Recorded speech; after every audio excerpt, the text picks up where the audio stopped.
Hi, Clutter Fairy fans. This is the Clutter Fairy Weekly for October 5th, 2021. I'm your co-host, Ed Gumnick, and I'm speaking with Gayle Goddard, certified professional organizer and owner of the Clutter Fairy in Houston, Texas. Hi, everybody. The Clutter Fairy Weekly is a webcast and podcast where we dig deep into the clutter that stands between people and the lives they want to be living. We aim to make sense of where so much stuff comes from in the first place, and we offer strategies to slow down the accumulation, reduce the collection, and comfortably manage the stuff we choose to keep. We rely heavily on the questions and topic suggestions we get from you, our viewers and listeners. If you're joining us in the Zoom meeting for the first time, you can share your comments and questions via the chat, and I'll try to make sure Gayle gets to them before we move on to another topic. You can also use the raise hand feature if you'd like to make a comment or ask a question yourself via audio or video. We are also streaming the webcast live on Facebook, so you can share your questions and suggestions there, and I'll relay them to Gayle. And during the live webcast every week, you can talk to us by phone by calling 669-900-6833. Use meeting ID 993-419-863 and password clutter to join the meeting. We're going to start this week, as we usually do, by talking about last week's tittle, which was called The Great Outdoors. The assignment was to evaluate an outdoor space, a garage, patio, balcony, deck, or even just a windowsill. That's a sort of quasi outdoor space, to make sure that it's serving your life the way you want it to. Let's hear from our participants in Zoom and Facebook who cleared, worked on, or at least thought about an outside space this week. Please let us know in the comments. Tennessee Nana on YouTube reports, last spring I bought a shelving unit for my garage, which works wonderfully. While assembling it and then filling it, I decided to make April 1st and also October 1st my official garage cleaning out days. That way I do it every 6 months, so it's not such a huge job with years of accumulation. That is such a great idea. I love it that you sort of tied it to the changing of the seasons, when it's likely to be tolerable to be in their garage in the spring and in the fall. It's going to be more reasonable to be out there.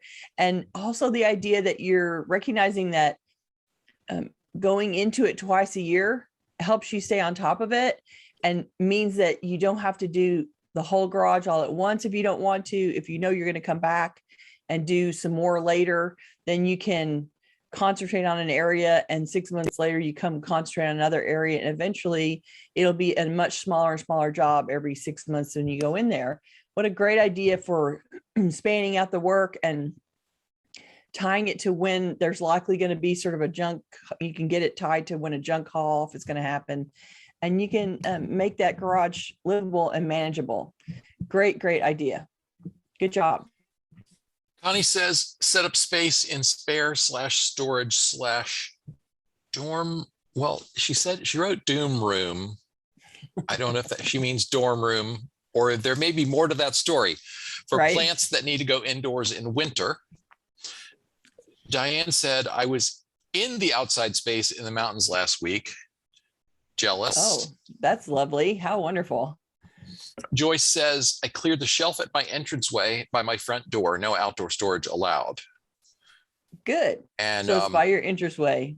Deborah moved some herbs from the courtyard up to her flat for the winter. Y'all are doing it. That's awesome. And I think that plant shift from it can be outside to it has to be inside. That's sort of a major project that you have to plan and manage. And hopefully none of the pots are too big to carry when you go along to try to do the work. Lee said, I cleared debris from the patio and falling apart shed. There you go. That's a good one.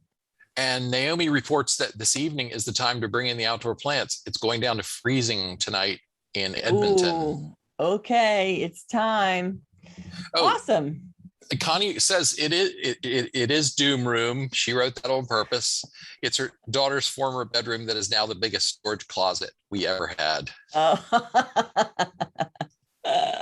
That's one way to make sure she can't move back in. Right. To make her room into a storage unit. Not the first parent that I've heard that did that. My parents solved that problem by giving my room away to one of my sisters. Oh, there you go. And can't Who move had back been- in with her. Right.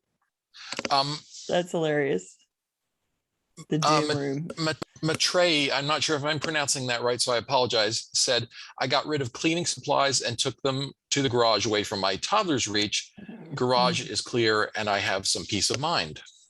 There you go. Yeah, you definitely don't want the toddler being able to get into the chemicals. So good job relocating so that it's safer for them.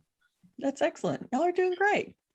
And Anita says, I realize that I have 2 storage areas for garden tools and 2 complete sets of rakes, shovels, etc.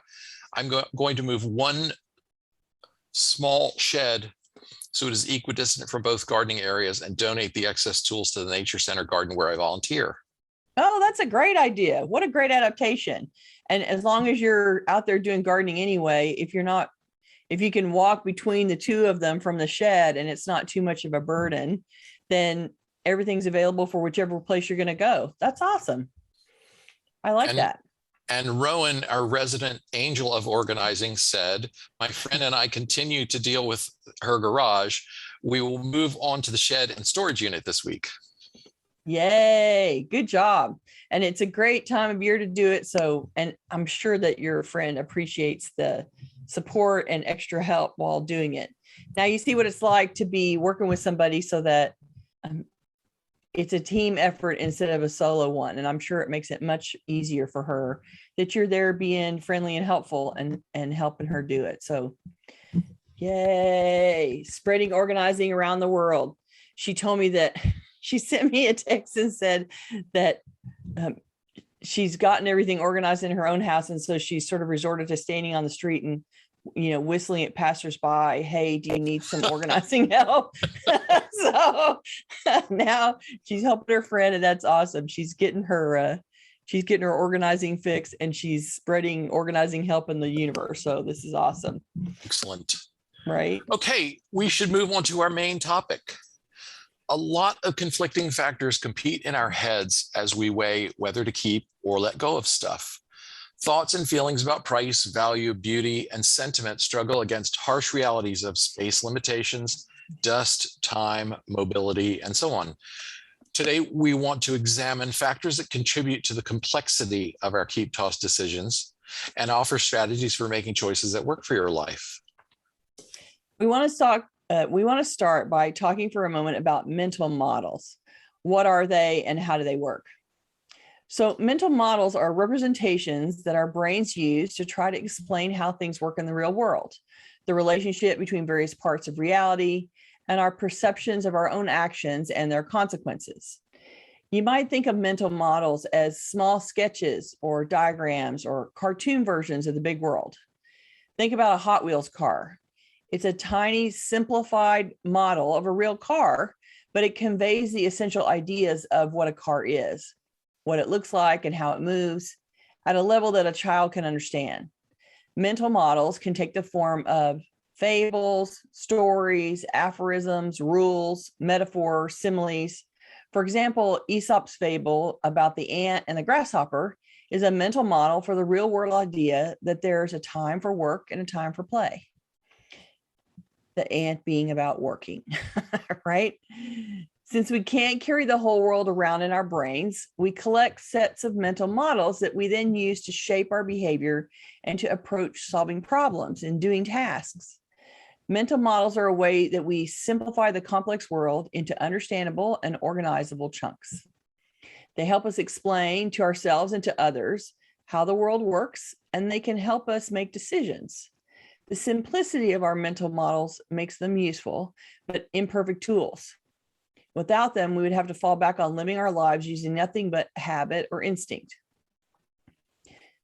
But we tend to rely on a small, familiar set of models instead of looking for new ones or examining whether the tools we've been using are really the best ones for the job. I'm sure you've heard the saying that if the only tool you have is a hammer, then every problem starts to look like a nail. That saying is itself a mental model for the idea that we're better off if our toolbox contains several tools suited to different jobs. So let's look at some commonly held mental models and how they affect the process of organizing your stuff and your space. We'll start by trying to understand a few mental models that may contribute to our accumulation of stuff. Let's see if these sound familiar. So one of them is about social proof. This is the tendency to look for safety in numbers by following the behavior of other people, especially in times of uncertainty. We've talked about this a while back when we examined the notion that every home has a formal dining room. So that's sort of a social concept that everybody got used to having a dining room. We all needed a formal dining room. And so every household had one and went along with setting up a formal dining room, even if they didn't use it as a formal dining room. Another mental model around the accumulation of stuff is about scarcity. We tend to place a higher value on things that are scarce and a lower value on things that are abundant. And marketers create the illusion of scarcity by putting expiration dates on sales. Oh, the sale is only until the end of the week. By only placing a few items on the store shelf at a time, or by making online items with tags like, there's only one seat left at this price, so you better buy it, is the implication. Another mental model that might help you accumulate stuff is the idea that it's irreplaceable. Connected to the notion of scarcity is the idea that there are things that we hold on to because it would be difficult or even impossible to replace them. This idea is often what compels us to keep family heirlooms, photographs of ancestors we don't know, yearbooks, and other mementos. Sometimes we rely on mental models that tend to make us hold on to things after we stop needing, wanting, or appreciate them. So one of those mental models is the sunk cost idea. We've talked about the sunk cost fallacy before, which is the tendency to value things in terms of the money that we spent to obtain them. But what we paid for something shouldn't be a factor in our decision whether to keep it. That decision should be based on whether the value of keeping the thing is greater than the value of letting it go. And that brings us to recovering the cost. Related to the sunk cost fallacy is the notion that everything that we paid money for retains some of that monetary value. And that if we're willing to do the work to find a buyer, we can recover a portion of what we paid. So that is a mental model that we work from a lot. And that might be true. If you have a lot of time and energy, it's not already committed to the process of living your life. But if time and energy are scarce, you have to weigh the money that you might recover against all your other priorities. Another mental model that helps us accumulate stuff is sort of a status quo bias, the tendency to find comfort and safety in the place where we find ourselves right now, even when it's less than ideal. It's very natural and human to default to the position that change is bad, but we can't grow without changing. Obviously, we can't move toward a better life if we're acting from the assumption that the way things are right now is as good as they're going to get. Another mental model that helps us keep things is the idea of confusing our stuff with ourselves. So sometimes we use the stuff that decorates or accessorizes our lives to shore up shaky self-esteem. This is another way of thinking that's hugely influenced by marketing and advertising. People with stuff to sell work really hard to convince us that the product they're selling will make us more beautiful or more elegant or more popular or more hip or more cool. Cool is a good one. And that it'll make our lives more fun and interesting. That mental model drives you to accumulate stuff that you most likely don't actually need. All they've done is convince you that you need it according to their definition of what your life should be like. And so we end up acquiring things that only someone else thinks that we need, that we don't actually need. So those are a rundown of models that might be currently in use in your life and that are helping you accumulate things. But here's some good news. You're not stuck with those mental models. You're allowed to reject ones that are keeping you stuck, and you're allowed to adopt new ones to help shift your thinking about your life and your things. part of what we'd always try to do with this group and this webcast is to encourage people who struggle with clutter to adopt new models, to think about new metaphors, to tell new stories, and to think about renewed versions of ourselves. We've also talked on several occasions about creating algorithms to add objectivity and remove some of the emotional weight from keep toss decisions. Algorithms are mental models of our own design. For example, if you decide that you have as many pairs of shoes as you can fit in your house, then your shoe management algorithm might be, every time I buy a new pair of shoes, I have to donate or discard one pair. That's a bare bones example, but there's an underlying mental model that it requires you to accept and acknowledge, which is that your space is a finite resource. So let's talk about some mental models that might help us make clear decisions about what we want to keep and what we're ready to let go of. In terms of balance, we can think of life in terms of balance. So we start with the mental model of our homes as a kind of delicate balancing act. In the ideal, we want to have enough stuff to carry out all the functions of our lives, but not so much stuff that the volume becomes an obstacle to our movement or our safety or our ability to find what we need at any particular moment. If you're here listening to us, though, you probably find yourself with that act somewhat out of balance, that your space versus use versus quality of life is a little out of balance. Another metaphor we might consider is a balanced scale. So the old type of scale where you loaded weights on one side and things to be weighed on the other. Our challenge is to reduce the load on the stuff we keep side of the scale until it reaches balance with the stuff that we really use and need. This is a good one that Ed thought of, which is second order thinking. So if you think about first order thinking, it's what we are doing when we consider the immediate results of our actions. Our first order thinking is, here's an example. If I get rid of this book that I've had for 10 years, but I have never read, then I won't be able to read it in the future. Second order thinking is thinking farther ahead and more broadly. If I donate this book to the library, they'll sell it to raise money, and someone who's ready to read it right now will get their hands on it. Now you're thinking of in terms of how it affects more than just you.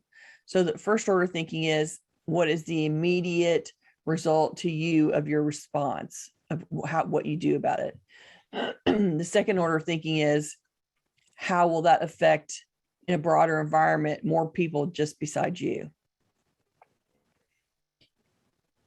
You can aim to trade up these models as well, replacing an old model for a new model. One that immediately comes to mind to me is about keepsakes. So if your current mental model says, for instance, I keep everything related to family memories of any generation or all things related to my children. If that's your default model filter for your objects in the house, your keepsakes, then upgrading that model might sound like this. I save a representative sample of things that remind me of happy family times. So this is an upgrade because I've changed it to be a sampling instead of all things, and because I've specified happy memories instead of any memories or specifically excluding unhappy ones. Think about my client who can't let go of all the things that remind her of her ex-husband and his cheating and his negative dealings with her about splitting up their money. I think she'd be a happier person if she could let go of some of those reminders. In my mind, why live with things that make you feel terrible? The divorce is a decade old and it's not changing. So those reminders feel like salt in a wound that can't heal because of it. Shifting her mental model to keeping happy memories would allow her to let go of a bunch of paper that is currently torturing her, in my mind, anyway, in my evaluation. Sometimes the upgrade in the mental model is practical. Instead of thinking about value or emotion, the upgrade can be about space. For example, I'll save keepsakes as long as they fit in these 2 boxes, or in this cabinet, or in this closet. Creating a space parameter is a practical way to create your mental model. It recognizes that your space is finite and it can't be filled beyond what you can comfortably manage and live among without affecting your quality of life. Another way to upgrade your mental models is about priorities.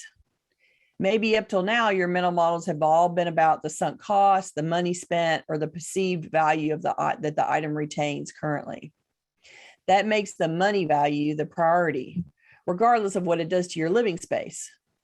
Another priority option could be about available space to store it safely, so all the pathways through the house are clear.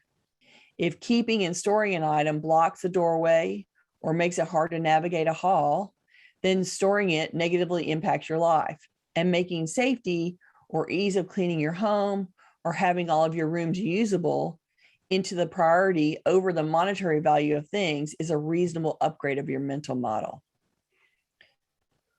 What we wish for you always is a better mousetrap, a better way to maintain your space and filter your belongings so it supports your best life.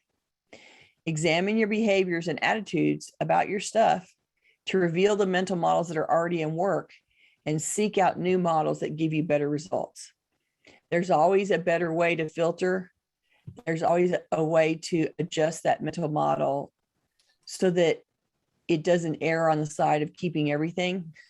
And with the goal that you live with the volume that you're comfortable with instead of the volume that makes you feel trapped in your own space or not being able to use your own space. And we want you to be in a place that is more comfortable than that. So that's what we're talking about today. I want to see if there's any questions at this point.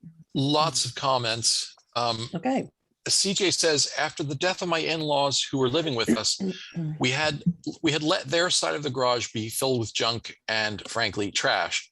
I finally tackled it one afternoon, and although it made my husband sad to not see his parents' car in the empty space, we have since been able to have twice have friends over now in our big city neighborhood with no parking. That's awesome, because then they can come and park where the old car used to be. Yeah. Deborah says, there's a paradox for me in decluttering. The more I get rid of, the richer I feel. I am faced with the excess I have and realize that it's a luxury to have more than enough. Regular decluttering has changed my poverty mindset to one of appreciation for the wealth I have. Isn't that true? When you feel like you're just offloading so much stuff and how in the world did you have it all? It's a good reflection of, well, clearly I'm doing pretty well in the world and I am in a good position because I have I have so much extra I can give it away, and I'm not suffering for the loss of it either. And that all of that goes out and so can be available to someone else to use. It doesn't need to be here making me feel like I have more. It's really amazing when you get down to saving the stuff that really is valuable and important to you, and then you're really surrounded by the things that feel enriching as well, and you're much more aware of them because they're not buried amongst the excess volume. It's a way to recognize how much you have that you think is really special and important, and not have it be obscured by a bunch of other stuff. It's an interesting exercise in, I have so much stuff I can give things away willy-nilly without any impact. Not even willy-nilly. I mean, you're making considered decisions, but giving stuff away and not impacting your quality of life, only improving your quality of life, reflects how well you're doing and how much you have to share. It's a good point of view. Anita says, that cost mental model has stopped me from getting rid of art objects, paintings, tapestries, statuary that my late husband, an amateur artist, spent tons of money on. I realized I will never have the motivation or the time to try and sell these objets now, and am planning a donation run to Habitat for Humanity next week. That's a lovely idea, because of course the art can be used to decorate a house that's being built to someone that wouldn't have, they're going to spend their money on making sure that they have some place to sleep and they have the essentials in the house. And then art becomes secondary. The decoration part becomes secondary. And how great to let that go on and be accessible to new houses that are being furnished and filled. That's a lovely idea. And it's a perfect example of you realize that you cannot, yes, they might be worth money, and yes, you might be able to sell them, but you realize that that isn't how you can spend your time.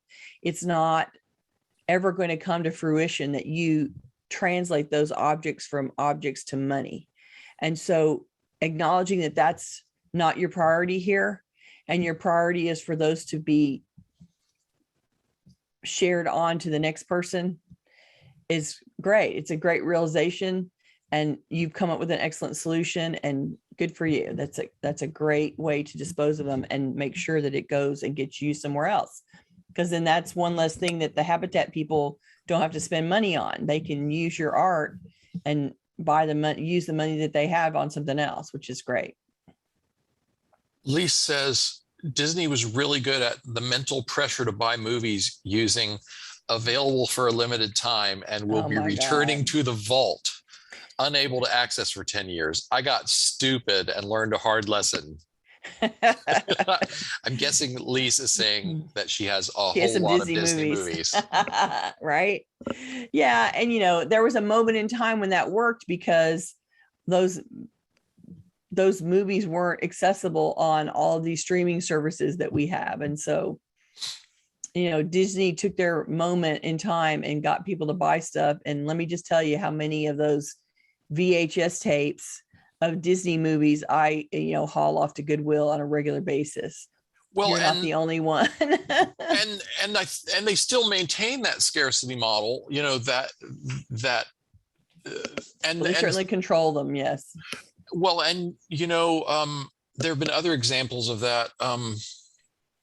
I think Andrew Lloyd Webber exerts a lot of control over the creative properties that he owns and only lets them come out under, creating this illusion that you better come spend the money at the moment we're ready for you to spend the money. And the other, I think one way we can fight back against that is to realize that we have lots of other choices. There are a lot of other, and yeah, maybe Disney / Marvel / Star Wars is now a Disney product. Yeah. Maybe you're crazy about those things, but there's other entertainment out there. Maybe you should look for some things you haven't seen. Watch some classics that are right, easy to find and cheap. And not super expensive, right? Yeah, exactly. Nancy said, I appreciate this analysis. For instance, I did not know that sometimes stores may only put out a limited number of items just to make the consumer think that the store has fewer items than they actually have in their current inventory. One of the places that you see that, oddly enough, is like Marshall's and the stores the discount stores that have a small area dedicated to home decor. Yeah. They'll put out one of this particular lamp, because then you see it and you go, oh, I love that lamp. I got to have that lamp right now because there's only the one. And well, there's only the one except for the other 4 in the back. Right. Except for the rest of the stuff. Right. Yeah. And I think that it's also the idea that if they put everything out, then you have too many choices. If they put it all out there, then it's very crowded. It's visually overstimulating. And so part of it is that they're trying to make it visually appealing for you to pause and look and not be overwhelmed with what you're looking at. And so you end up seeing less of something because it makes it easier for your eye to rest there and for you to sit and look and decide that you need to have it. And so if you imagine the difference between how any store that has a sale table or has an area where, these are the leftovers or the back stocks or whatever, Bed Bath & Beyond used to do that. They would have all the rest of the store would be very lovely and arranged in a beautiful way. And then they would have this one section of, this is all the stuff we're trying to get rid of. And it would all just be sort of shoved in there. And so they were putting as much stuff on that square footage that they allocated to the last chance area as they were having breathing space in all the other areas. And so it looks visually very different. One of them is very chaotic looking, and the rest of the store is very soothing and appealing and decorative and lovely. And, that's part of how they sell you stuff. They make it look beautiful so that you'll want it. And then when you go down to the area of it's cheap here, then you have to swim your way through, and you have to shove things out of the way, and you have to filter to look for stuff. It makes it much harder to shop. And then it becomes, people get clicked into that area because it's, they go on the hunt, right? And they have to dig through stuff to find something. And then they feel like they've worked hard to find their bargain. So instead of selling it because of the look, they sort of sell because of the hunt. But it visually looks very different. And all the stores are about creating it to be beautiful, to entice you to take that beauty home with you. And if they can do that with putting 3 out when they really have 270 in the back waiting to be sold, and they just keep, replenishing. If they put it all out, it would look like a warehouse. Yeah. Well, and your interpretation is a little more generous than mine. I think that, I think, yes, they want, they don't want to make the place too cluttered, but some of those places are all, they're just inherently visually cluttered looking. Yeah. And I That's think true about a Ross store. Yeah. And they limit the number of individual specimens out there to conceal, I think, to some extent, that it's a commodity. What you're looking at is a mass-produced commodity from China. Yeah, right. In all likelihood. And they're leftovers that didn't sell at another store. And yeah. Connie said, not wanting to spend money again on something you might need later. False sense of frugality. So there is some element of, keeping something against the possibility later. And the problem comes into the volume. When you use that as a filter, when the mental model is, I don't want to spend the money again, I might need this, then you're really saying, I just want to save it in case I need it. And you can then justify a vast quantity of things under the premise that you might need it someday and you don't want to have to spend the money again. And that is a really big umbrella under which to hang all of those things. And it means that you can keep 2,000 items because you might need them someday. And I guess the trick there is, if you just use that filter, you will keep way more than you need to keep. So you have to keep that filter in conjunction with some others. Will I need this in the next week? What is the possibility? Do I think that there's a 10% possibility that I'll need this, or a 90% that I'll need it? And also weighing into that decision making is, what would it cost me to replace this thing in the future? How available will it be? As I was thinking about this topic this week, I had the thought of,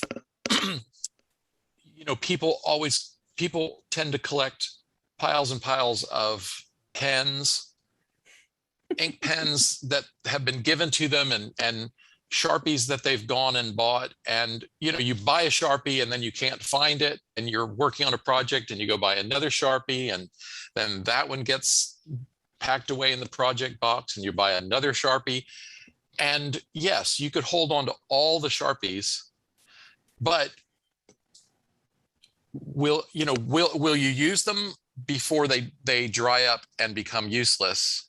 And what would it cost you to replace it? Do you have the resources? Now, I understand if you're on a very limited income and you're really watching every penny you spend, then you want to check. And if this thing is still good, you hang on to it if you have the room. But if you're someone who has the money to replace it, expects to have the money to replace it later, then maybe handing it off to someone who needs it now, will use it now, would be a better choice than keeping it. And even somebody that's on a limited budget, it still has space parameters, right? Like you can save things that you don't have to spend money on again, but then you have to live with all those things that you saved. And so it's going to cramp your space. So you still have to filter for, I may be saving all these things so I don't spend the money again, but I don't want to give away 75% of my living space to store so that I don't have to spend money again. So then it becomes an evaluation of, here's this object that works, that solves a problem. And if I have to replace it, it's going to cost $100. That's probably more likely, that's a better choice for the space than here's a bunch of 50-cent items that take up 3 drawers and I'll have to spend money to replace them if I give them up. Like that gives you a way to let it go and replace it for 50 cents instead of the $100 item. You see what I'm saying? Like save room for the things that are going to cost you more to replace.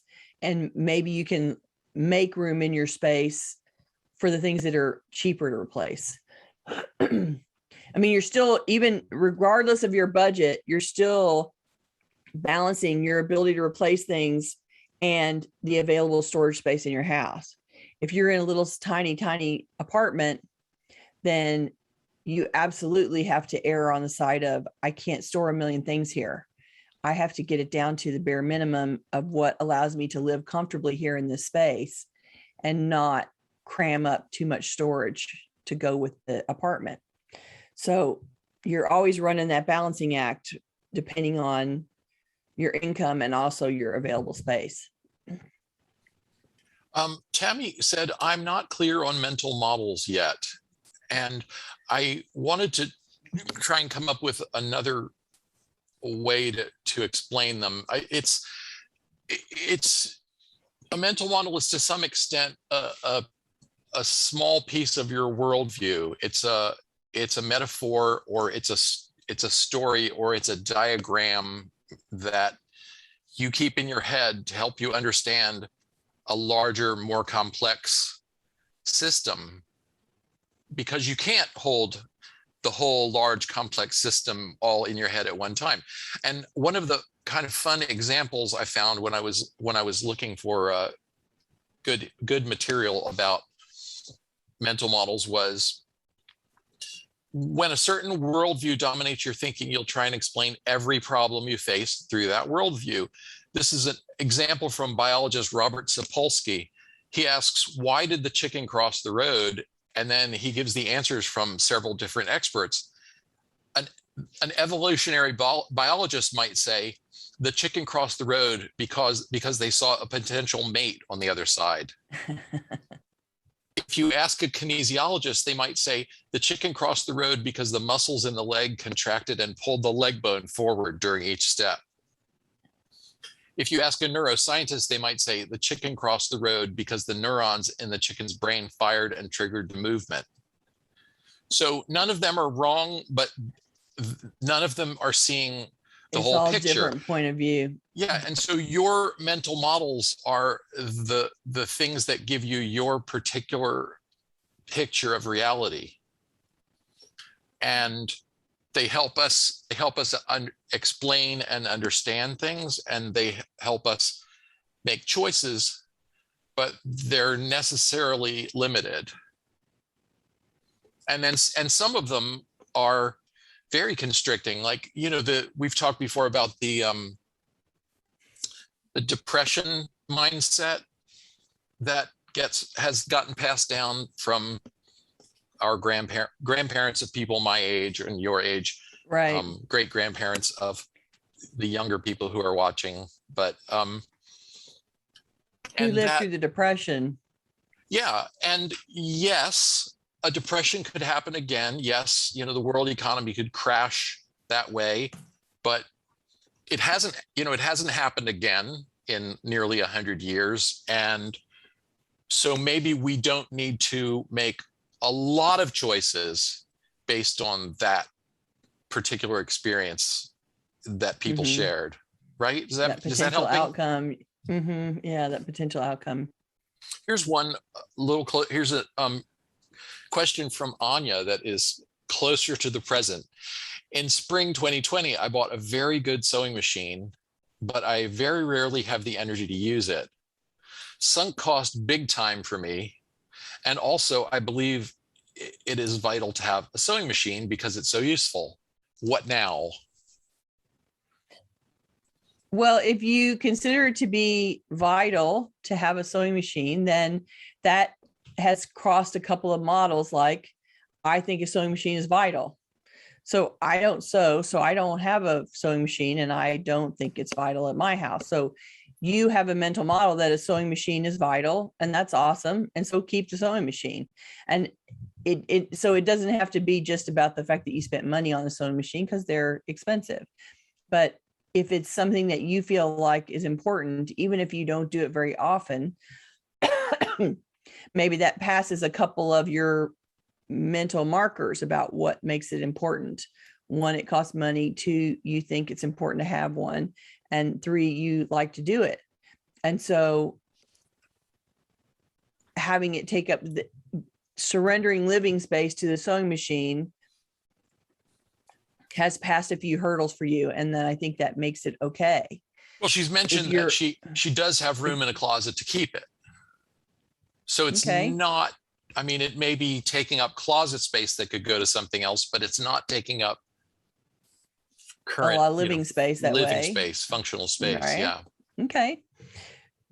So that's one that, it passes a few of your priorities and a few of your internal values, and that makes it more worthy of staying. For me, I don't know how to use the sewing machine. If I had one in the house, that would be something that I would immediately be rerouting to somebody that does know how to sew, because it doesn't help me to store that in my closet. For you, with the skill set and the capacity to use it, that changes. Like, you're the person that makes sense to have it versus someone that doesn't know how to use it. So it makes it more reasonable that it's at your house than at mine. So then the next time that you want to evaluate it, then you can ask yourself, okay, so I've kept it for 2 years and I haven't touched it. Maybe my idea that I have to have a sewing machine isn't as realistic as I thought. But you don't have to decide that now. You can wait and see. And there may be a point where you feel like I don't have the energy or the ability to sew anymore. It's too hard for me, or it's too difficult to move the machine, or it's, I don't have the need for the end results. I don't have the need for the handmade stuff anymore. And you can evaluate it under a different set of parameters and let it go later. Like, sometimes things pass muster. It's like there's going to be things that you filter through your filters, your models, and say, yeah, it's okay. I can keep it. It's all right. It's one of those things that passes because it enriches me from a whole bunch of directions. It meets several of my priorities, and therefore it's okay for it to have space in the house. Ultimately, we just want you to evaluate things with a high standard of why it needs to stay, and have that standard be particularly related to you, and not what your mother would have done or what your, best friend would do, or et cetera, et cetera. I'm not going to keep the same things that Ed keeps. Everybody has their own priorities about what's important to them. There. Wolf, who's watching on Facebook, said, some things are worth having extra of and some aren't. It's figuring out which is which. It's totally worth buying a case of printer paper in my house. Between school and tabletop gaming and other things, I use printed copies of things to do. Between cost savings, the fact that we will use it eventually, and that it doesn't take up crazy amounts of space. Other things, maybe not so much. I may have a slight sweater problem I need to work on. Wolf also mentions holding on to things due to living through the Great Depression or a home fire or something can be a trauma behavior rather than entirely a mental model or perspective. Well, I That, mean, I think that yeah, the PTSD creates faulty mental models, like having that trauma response of, oh my God, what if we lose everything again? Means the mental model is, I have to keep it all because I might lose everything again. It is an emotional, it is a mental parameter that's been set based on a very traumatic experience, and recognizing that sometimes you're doing something out of trauma is a good mental model to examine. That's one of the mental models that got developed probably without your best care in mind. I mean, at the time, it's an emotional response to, I was very traumatized in this way, and so I need to protect myself from that trauma. But those mental models are really emotionally driven and not super evaluative or conscious. They're not usually very consciously built mental models. And so examining those that are created under duress or with distress and replacing them with ones that are more thoughtful and more considering about what is really true for you now is an important exercise. And it may be that you need coaching through the emotional response to the trauma before you can consider improving the mental models about what you keep and how you deal with stuff. My meaning that just changing the mental models doesn't heal or resolve or deal with your PTSD about an emotional traumatic experience. And so a lot of people find that the emotional response so overwhelming that they can't get past it to making sort of practical, objective mental models about how to deal with stuff. And so maybe you have to deal with the emotion first and get comfortable and integrated around that experience before you can move on. But it is, sometimes we just have lingering mental models that got thrown into place in response to an experience, and that you've never gone back and thought about them very hard. And so going back and saying, I'm evaluating whether or not to keep this based on fill in the blank. And I go back to my client in the divorce version. Her mental model is absolutely a response to her traumatic experience of that divorce. It was not something that she was expecting, and it was a big deal, and she had a hard time integrating that experience. And so she keeps those as a reminder of, these are things that were happening as I was going through this trauma. And I know that she's sort of stuck there for now. And so she can't let go of them, even though I also know from her response to them that interacting with these papers around the divorce immediately make her sad, angry, hurt again. It brings all of her feelings up. She starts talking about, all the things that he was doing that were bad and wrong, and how it was all a bad experience for her. And it's been a decade, and she can't not immediately go to that emotional place when she sees those papers. And so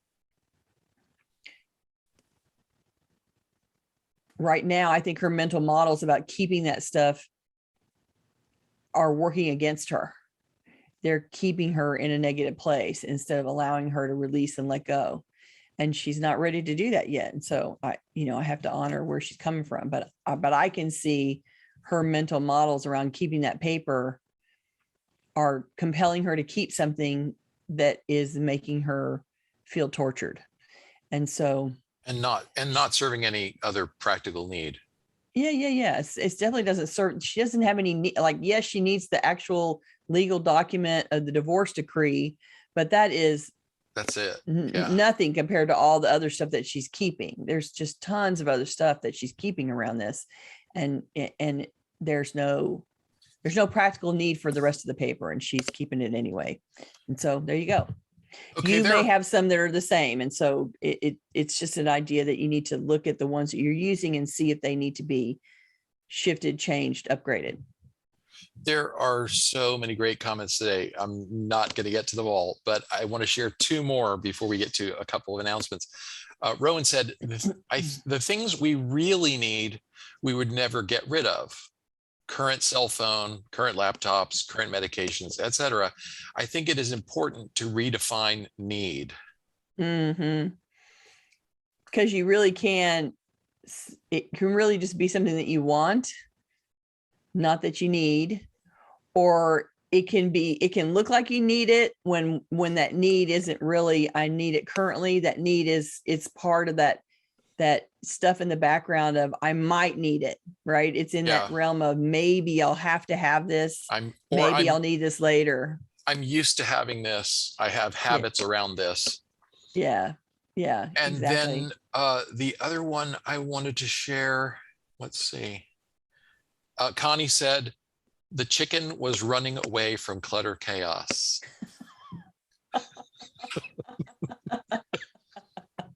Go chicken, go. Okay. I want to remind those who are with us watching or listening live that our YouTube channel has more than 170 videos on lots and lots of organizing topics. Visit cfhou.com/YouTube. While you're there, subscribe to the channel and click the bell icon next to the subscribe button if you'd like to get notifications when we post new content. I want to remind everyone that we will be back next week live at the usual time, Tuesday, October 12th, noon US Central Time, live in Zoom and streaming on Facebook. Halloween is right around the corner. I know this because I helped put up decorations yesterday. And before you can say boo, it'll be time to run the annual rat race from Thanksgiving to New Year. In our next webcast, we're going to focus on streamlining your holiday season for you and your loved ones, and we'll offer a few simpler, less stressful, less cluttered solutions to holiday gift giving, decorating, and entertaining. Join us on October 12th for Uncluttered Home for the Holidays 2021, Tips for a Peaceful Season. Okay, let's talk tittle. Let's talk about the tittle. So the title of the tittle this week is A Newer Model. So this week's assignment is to examine the mental models at work in your relationship with stuff. Take inventory of those models, and are they contributing to the difficulty of your decluttering decisions? Besides the ones we mentioned today, what other models, rules, stories, or habits of thought come into play for you when you're trying to decide what to keep and what to let go? Identify a model that seems to be complicating or interfering with your organizing process. Think about where you got it, your parents, your own experience from the larger culture, etc. And then think about whether this mental model truly supports you now. Could you manage without this model? Consider shifting or modifying it to produce better results. We're hoping that you will think about ones that immediately shut down your organizing process or make you keep 100% when you know 100% isn't reasonable, and see if you can reframe that model to a newer version, upgrade to something that is more supportive of you, and then come back and tell us about it next week. One more thread in the comments that I want to mention, just because I think it is a new mental model for many of us. Well, at least for older people, and that is the idea of sustainability and the life cycle of the things that we own. And we don't have time to go deeper into that, just to say it's one more thing that we can bring into our consideration of whether to buy something in the first place and what to do with it when it's no longer serving us, is to think about its cost to the environment, its cost to natural resources, what it takes to dispose of it, and so forth. Okay. If you're watching this on YouTube, we would love for you to join us live to get notifications about upcoming events We invite you to join the meetup group by visiting cfhou.com/meetup. You can also follow us on Facebook by visiting cfhou.com/Facebook. Assuming that it's working. Assuming it's working, or subscribe to our mailing list by visiting cfhou.com/subscribe. We love to hear from you. We really do. So please keep your questions, comments, and topic suggestions coming on YouTube, Facebook when it's up, or anywhere that you find us. And you can always reach us through our website at clutterfairyhouston.com. Thanks everybody for joining us today. We hope that we didn't drown you too much in this mental exercise, but we're hoping that you can reframe a little bit how you decide about what's going to stay in your environment, and maybe make a shift in what you're living with and letting some things go. We'll see you next week. Bye-bye. Bye.